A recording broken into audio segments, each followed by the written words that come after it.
Kenya Airways, the pride of Africa, has been struggling for many years, and despite several attempts to revive it, the airline is still in bad shape. Kenya Airways has a debt upwards of $1.5 billion and has accumulated losses worth almost $600 million in the last 5 years. Today's video looks at some of the reasons why Kenya Airways failed and a forward outlook at whether the renationalization plan can successfully help Kenya Airways to get out of the red.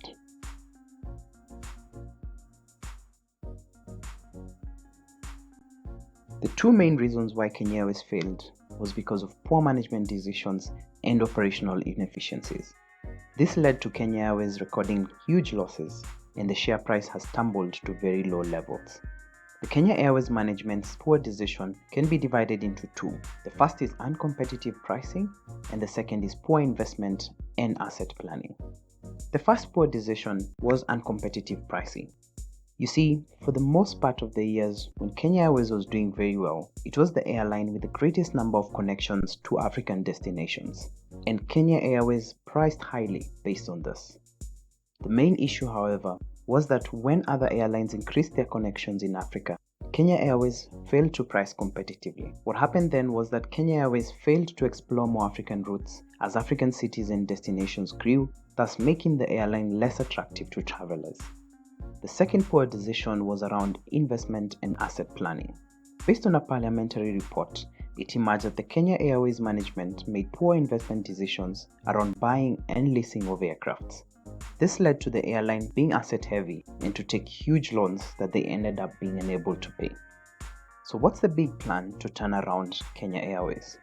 In order to turn around the airline, the management has made several decisions, including leasing out some of its unused aircraft to airlines such as Oman Air and Turkish Airlines in order to reduce the costs of unused assets and optimize use of their current aircraft.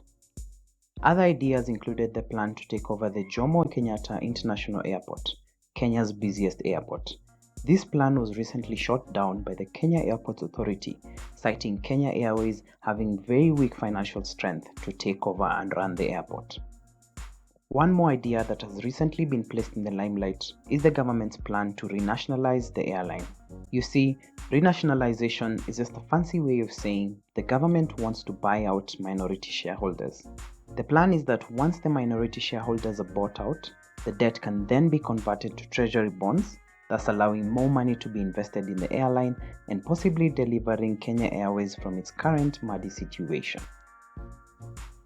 In the renationalization plan, the government would need to buy out minority shareholders who own about 3% of the airline's shares for about $7.7 million or 800 million Kenyan shillings. The next step would then be to restructure the current debt into government debt through 10-year bonds in order to relieve some pressure from Kenya Airways' financials. Once the plan is completed, the government would then unite other operations such as running the airports, the actual airline, and the fueling operations so as to leverage the benefits of the more profitable parts of the business supporting the less profitable sides. Under this model, Kenya Airways will become one of the 4 subsidiaries in the larger holding company. The other 3 would be Jomo Kenyatta International Airport, the Kenya Airports Authority, and an aviation college that will be started. The profits from these 3 other sections would then be able to boost the balance sheet for Kenya Airways, thus making it easier to renegotiate its aircraft leases. For example, the Jomo Kenyatta International Airport has revenues of more than $115 million or 12 billion Kenyan shillings, and the majority of this is pure profit. This similar model is successfully used by other airlines such as Emirates, Egypt Air, and Ethiopian Airways, making them very successful in their operations. The second benefit of nationalization is that Kenya Airways will be exempted from taxes on importing parts such as engines and other costs such as maintenance and fuel, and thus allowing the airline to sell their tickets cheaper. Currently, Kenya Airways charges more than its more efficient competitors, but under this model, its operating costs will be significantly lower, thus allowing them to price their tickets cheaper and to be more competitive. The third benefit of the renationalization plan is that Kenya's tourism will thrive once Kenya Airways is back on its feet. The Kenyan tourism sector has been becoming less important to Kenya's economy. In early 2015, the Kenyan tourism sector contributed 10% of the country's GDP. This has since decreased to 8.8% as a result of other fast-growing sectors that have become more relevant to the Kenyan economy, such as mining and agriculture. Therefore, the country needs a thriving airline in order to encourage investment and bring in more tourists. Even with the government's plan to take over the ownership of Kenya Airways, lots of questions remain in the minds of Kenyans. One of the most critical questions is on the price that the government will pay for the shares.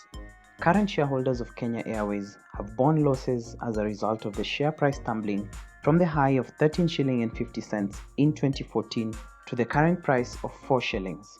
Another question is around the management of the holding company. The proposed holding company is expected to employ upwards of 6,500 employees and handle operations worth more than $1.3 billion or 131 billion shillings. It will be interesting to see how the operations will be streamlined to return Kenya Airways to profitability. Let us know your thoughts on the government's plan to renationalize Kenya Airways. What is it likely to achieve, and how else can Kenya Airways be revived back to the pride of Africa? Thank you and goodbye.